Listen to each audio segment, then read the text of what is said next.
Hello everyone and welcome to Ava Learns English. My name is Ava and I am very happy to learn with you today. In this lesson, we will talk about 4 very small but very important English words. These words are this, that, these, and those.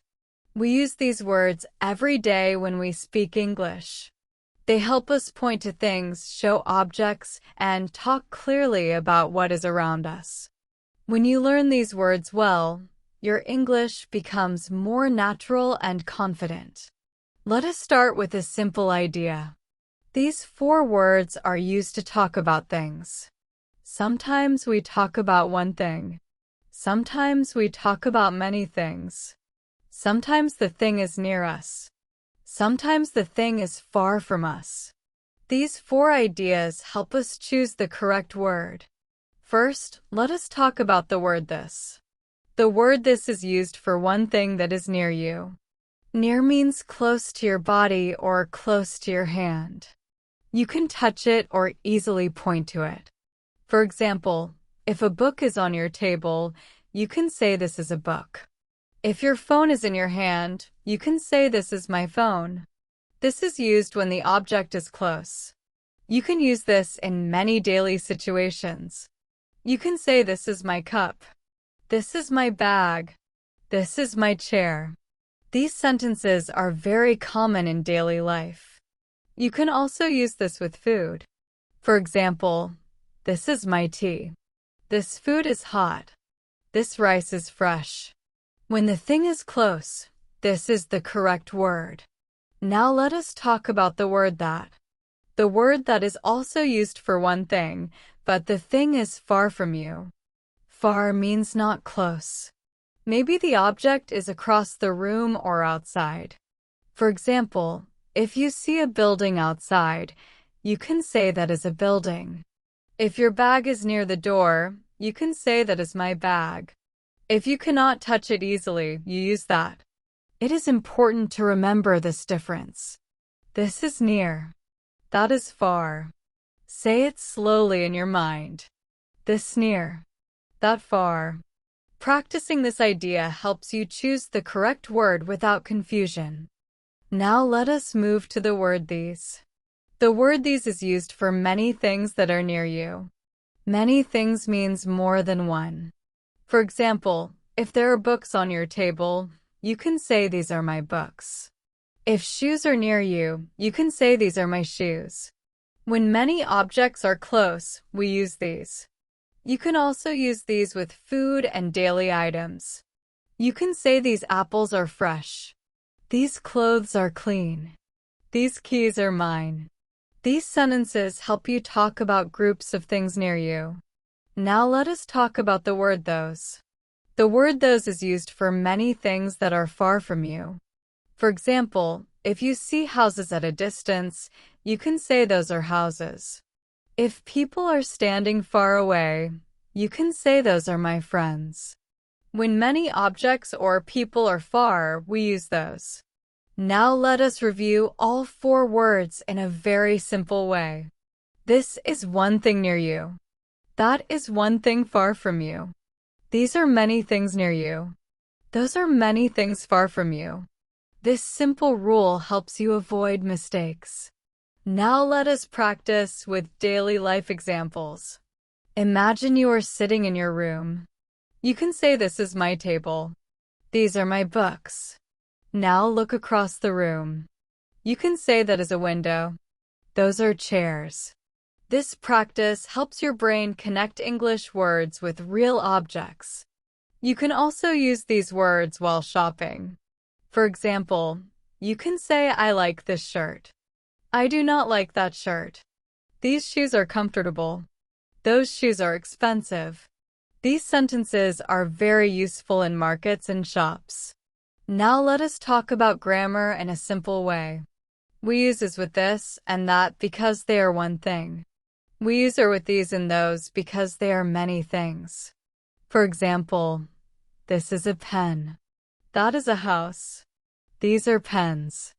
Those are houses. Do not mix is and are. This small rule is very important. Many learners make common mistakes. Some say this are or these is. These are not correct. Always remember this is and these are. Practice saying them slowly until they feel natural. You can also use this, that, these, and those with people. For example, you can say this is my friend. That is my teacher. These are my parents. Those are my neighbors. These sentences help you introduce people in a simple way. Now let us connect this topic with questions. You can ask, what is this? You can ask, what is that? You can ask, what are these? You can ask, what are those? These questions are very common in daily conversation, especially when you want to know about new things. You can also answer clearly. This is a phone. That is a shop. These are fruits. Those are buildings. Short answers are good answers. The best way to learn these words is practice. Look around you and speak aloud. Say, this is a chair. These are books. That is a door. Those are trees.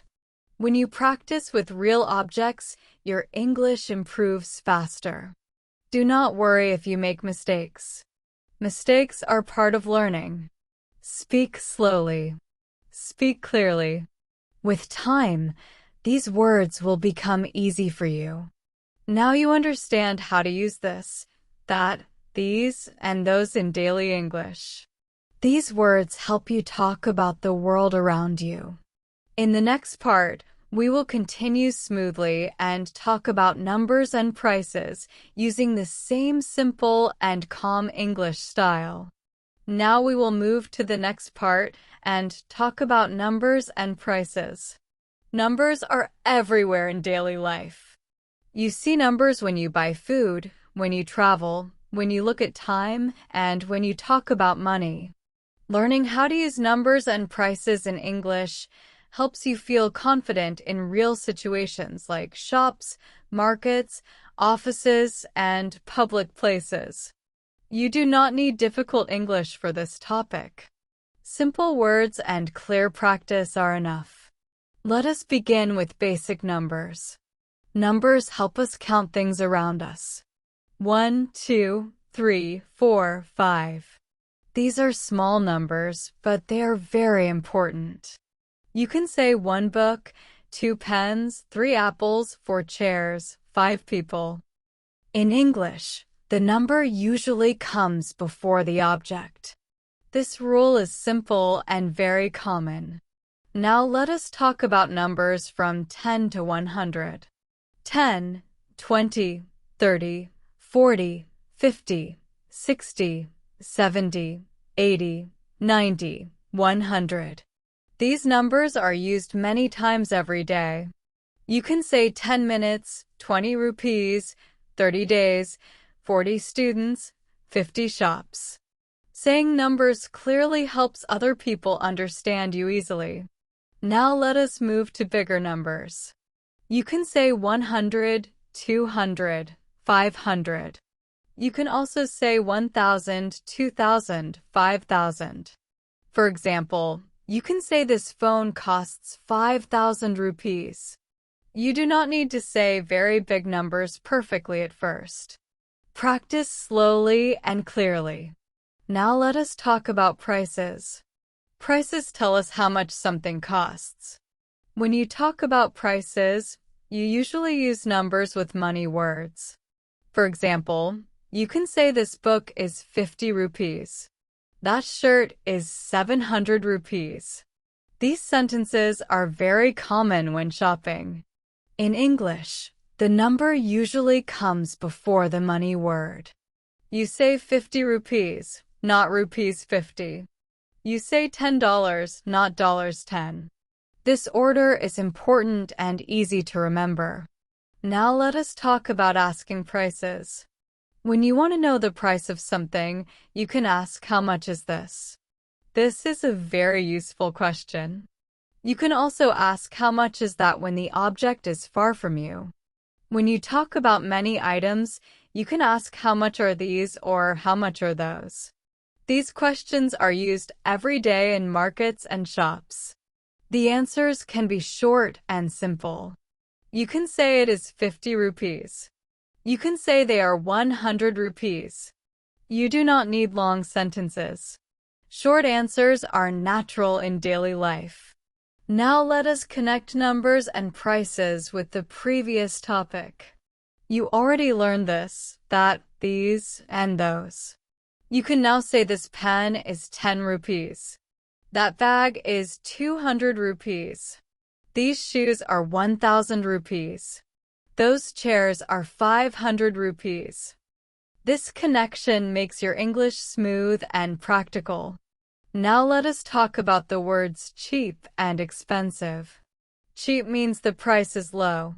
Expensive means the price is high. You can say this phone is cheap. That watch is expensive. These words help you describe prices easily. You can also compare prices. You can say this shirt is cheap, but that shirt is expensive. You can say these fruits are cheap, but those fruits are expensive. Comparison helps you explain your choice. Now let us talk about numbers in daily life, not only shopping. You use numbers when you talk about age. You can say I am 20 years old. My sister is 15 years old. Numbers help you talk about people. You also use numbers when you talk about time. You can say I wake up at 6. I eat lunch at 1. I sleep at 10. Numbers help you explain your daily routine clearly. Now let us talk about counting people and things. You can say I have 2 brothers. I have 3 bags. I have 5 books. In English, when the number is more than 1, the object usually becomes plural. For example, 1 book, 2 books. 1 apple for apples. This rule is very important. Many learners forget to add s to plural words. Remember, if the number is more than 1, add s in most cases. 2 pens, 3 shops, 5 chairs. Practice this rule slowly. Now let us talk about numbers used in travel. You can say the bus comes in 10 minutes. The train arrives at 8. The ticket costs 50 rupees. Numbers help you manage travel easily. Now let us talk about approximate numbers. In daily life, people often do not know the exact number. You can use words like about or around. For example, this bag costs about 500 rupees. You can also say the shop is around 10 minutes away. These words make your English sound natural. You can also use the word almost. For example, this phone is almost 10,000 rupees. This means it is close to that price. These small words are very useful. Now let us talk about numbers in work and daily tasks. You can say I work 8 hours a day. I take a break for 10 minutes. I drink 2 cups of tea. Numbers help you explain your daily habits clearly. Now let us practice longer sentences. You can say this bag costs 500 rupees and it is cheap for me. You can say these books cost 1,000 rupees and they are useful. These sentences combine numbers, prices, and opinions. Now let us talk about listening and speaking practice. When you hear numbers in English, repeat them in your mind. When you see prices, try to say them in English. This daily practice makes numbers easy for you. Do not feel afraid of numbers. Everyone learns numbers step by step.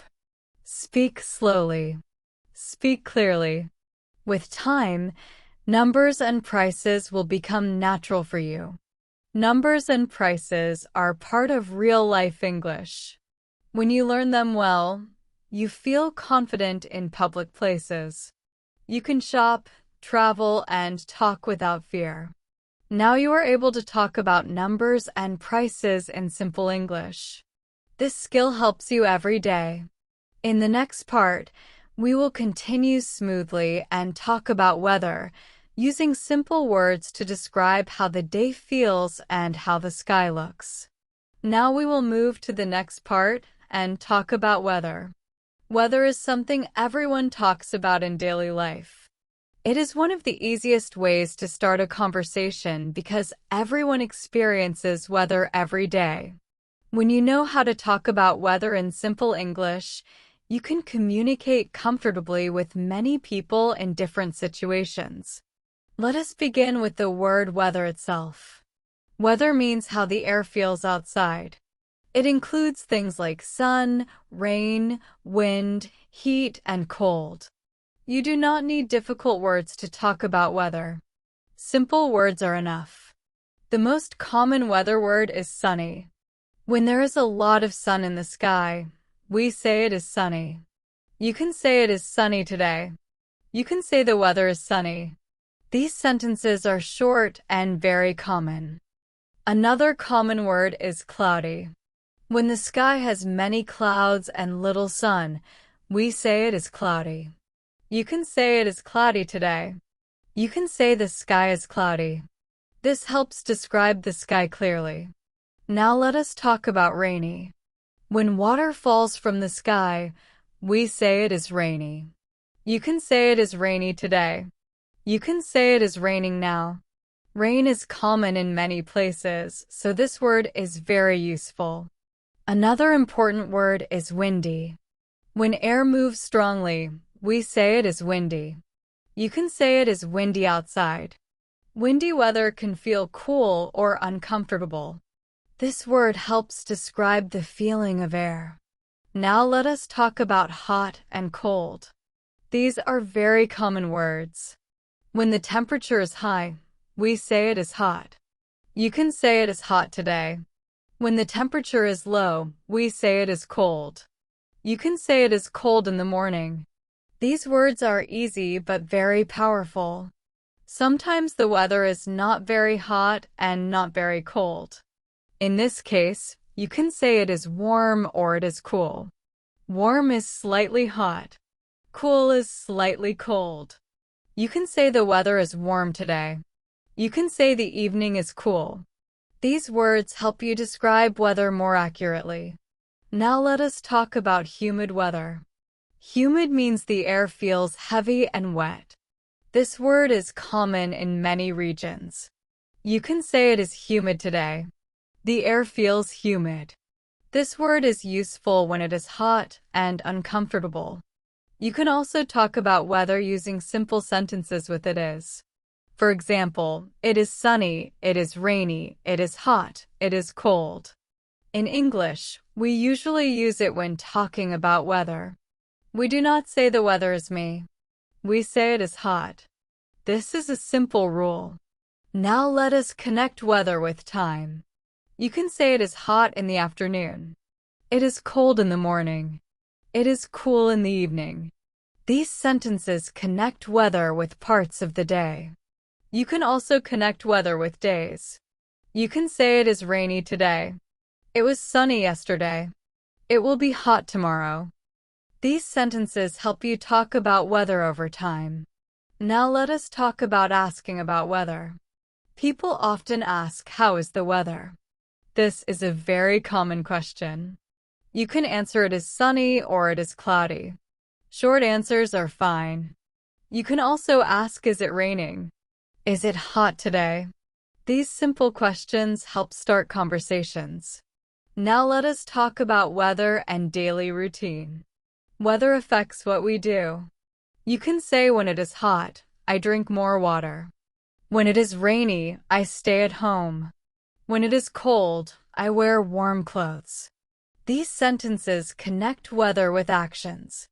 You can also talk about clothes and weather. You can say I wear light clothes when it is hot. I wear a jacket when it is cold. I carry an umbrella when it is rainy. These sentences are very practical. Now let us talk about weather preferences. You can say I like sunny weather. I do not like rainy weather. I enjoy cool weather.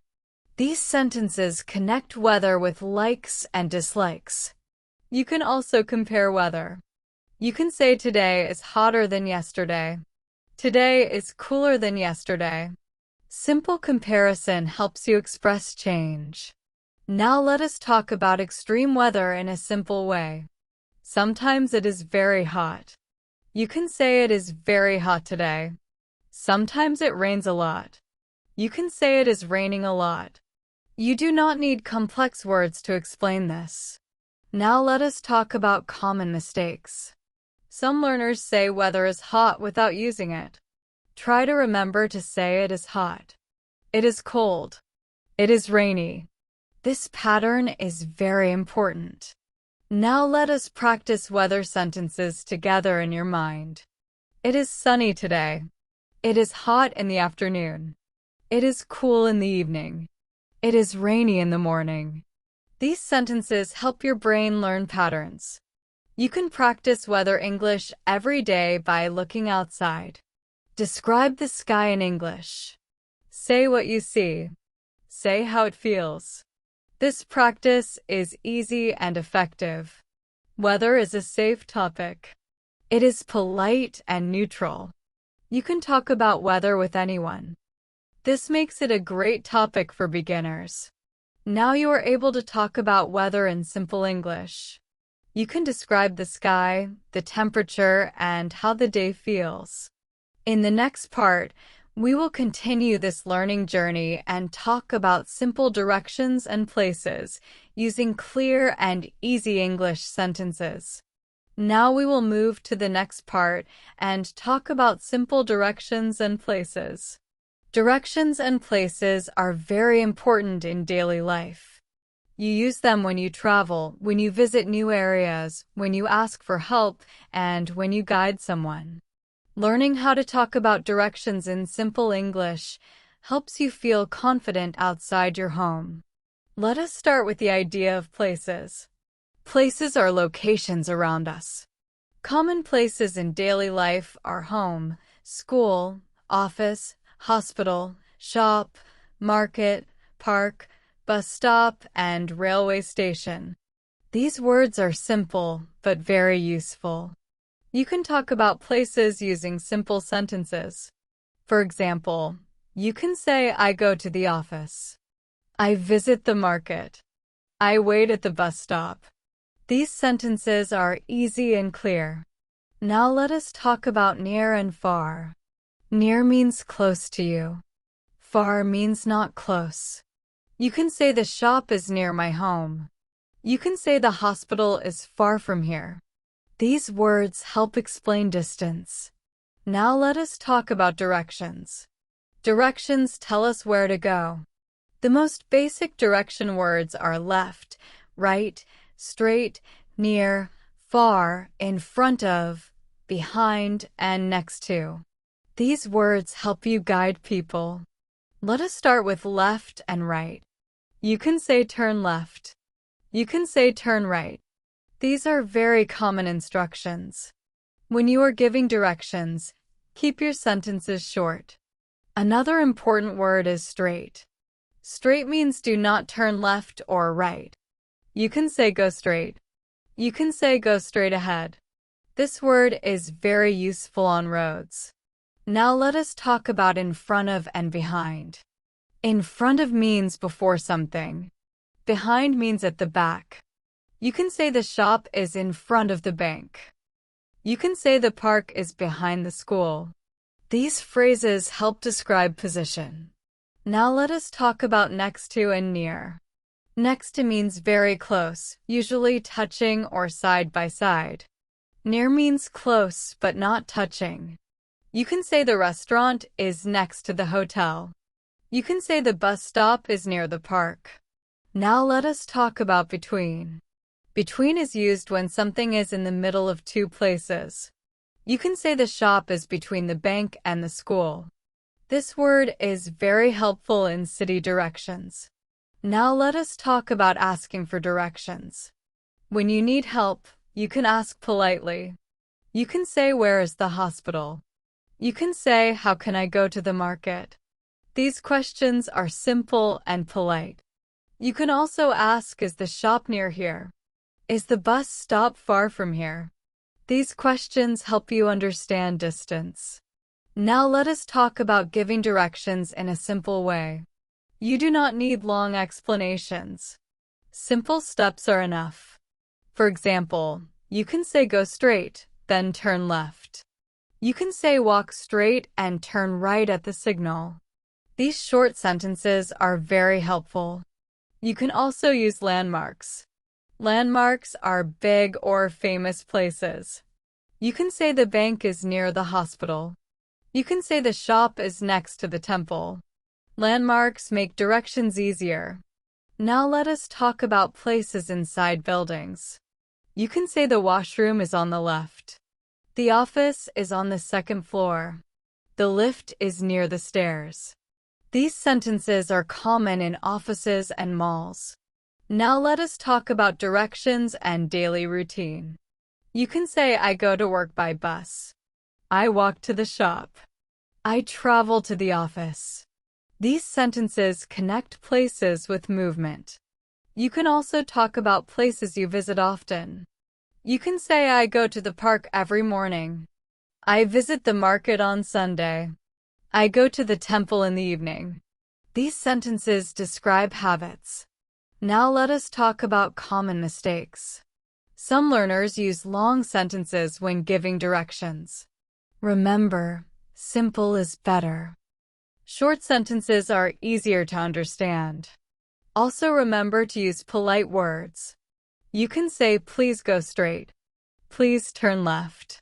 Politeness makes your English sound kind. Now let us practice direction sentences in your mind. Go straight. Turn right. The shop is near the bank. The school is behind the park. Practicing these sentences helps you speak faster. You can also practice by imagining a map in your mind. Think about your home area. Describe places in English. This practice is very powerful. Directions and places are part of real-life English. When you learn them well, you can travel without fear. You can ask for help and understand answers. Now you are able to talk about places and directions in simple English. You can guide others and understand guidance. In the next and final part, we will continue this journey and talk about hobbies, and we will end the full lesson with a calm and beautiful closing. Now we will move to the next part and talk about hobbies. Hobbies are activities that people do in their free time. A hobby is something you enjoy doing when you are not working or studying. Talking about hobbies is very common in daily English because it helps people understand your interests and your personality. Let us first understand what a hobby is. A hobby is not work. A hobby is not a duty. A hobby is something you choose to do because it makes you feel happy, relaxed, or peaceful. Everyone has hobbies, even if they are simple. You can start talking about hobbies with a very easy sentence. You can say, my hobby is reading. You can say, my hobby is cooking. You can also say, I have many hobbies. These sentences are simple and natural. Now let us talk about common hobbies. Many people like reading books. You can say, I like reading books. Reading helps you learn new things and relax your mind. You can read stories, newspapers, or simple English books. Another common hobby is listening to music. You can say, I like listening to music. Music helps people feel calm or happy. Some people listen to music while walking or resting. Cooking is also a popular hobby. You can say, I like cooking food. Cooking helps you learn new recipes and enjoy tasty meals. Some people cook for their family, and some cook for fun. Now let us talk about outdoor hobbies. Walking is a very simple and healthy hobby. You can say, I like walking in the morning. Walking helps your body and your mind. Many people walk in parks or near their home. Another outdoor hobby is playing games. You can say, I like playing cricket. You can say, I like playing football. Playing games helps people stay active and meet friends. Some people like gardening. You can say I like gardening. Gardening means taking care of plants. It makes people feel close to nature. Now let us talk about indoor hobbies. Watching TV is a common hobby. You can say I like watching TV. You can watch movies, news, or shows. Watching TV helps people relax after a long day. Another indoor hobby is drawing. You can say I like drawing pictures. Drawing helps you express your feelings in a creative way. Some people like writing. You can say I like writing. You can write stories, notes, or simple thoughts. Writing helps organize your ideas. Now let us talk about hobbies and time. You can say I do my hobby in the evening. I do my hobby on weekends. I do my hobby in free time. These sentences connect hobbies with routine. You can also talk about how often you do your hobby. You can say I read every day. I cook on Sunday. I walk in the morning. These sentences use simple present tense. Now let us talk about asking others about their hobbies. You can ask, what is your hobby? You can ask, what do you like to do in your free time? These questions help start friendly conversations. You can also answer politely. You can say, my hobby is listening to music. You can say, I like reading and walking. Simple answers are enough. Now let us talk about likes and dislikes with hobbies. You can say, I like painting, but I do not like dancing. You can say, I enjoy cooking, but I do not enjoy shopping. These sentences help express choice. Now let us talk about hobbies and learning English. Learning English itself can be a hobby. You can say, I like learning English. I practice English every day. This is a very positive hobby because it helps your future. You can connect hobbies with family and friends. You can say, I play games with my friends. I watch movies with my family. Hobbies help people spend quality time together. Now let us talk about common mistakes. Some learners say, my hobby are reading. Remember, hobby is singular, hobbies is plural. You say, my hobby is reading. You say, my hobbies are reading and walking. Now let us practice hobby sentences together in your mind. My hobby is reading. I like listening to music. I walk every morning. I cook in the evening. These sentences help you speak smoothly. You do not need expensive hobbies. Simple hobbies are good hobbies. What matters is enjoyment, not cost. Talking about hobbies helps people feel connected. When two people share a hobby, they feel closer. This is why hobbies are important in conversation. Now let us connect everything you have learned in this full lesson. You learned how to point at things using this, that, these, and those. You learned how to talk about numbers and prices. You learned how to describe weather. You learned how to give directions and talk about places. And now you can talk about your hobbies. All these topics help you speak English in real life. You do not need perfect English to communicate. You only need clear words and confidence. Every sentence you speak is progress. Practice every day. Speak slowly. Think calmly. Do not be afraid of mistakes. Mistakes are part of learning. Now we have reached the end of this lesson. You have completed an important step in your English journey. You listened patiently, and that is a strong habit. This is Ava from Ava Learns English. I am proud of your effort and your focus. Keep practicing these topics in daily life. Use English when you shop, when you walk, and when you talk to people. Stay calm, stay confident, and keep learning. Your English will grow step by step. Thank you for learning with me, and I look forward to continuing this journey together.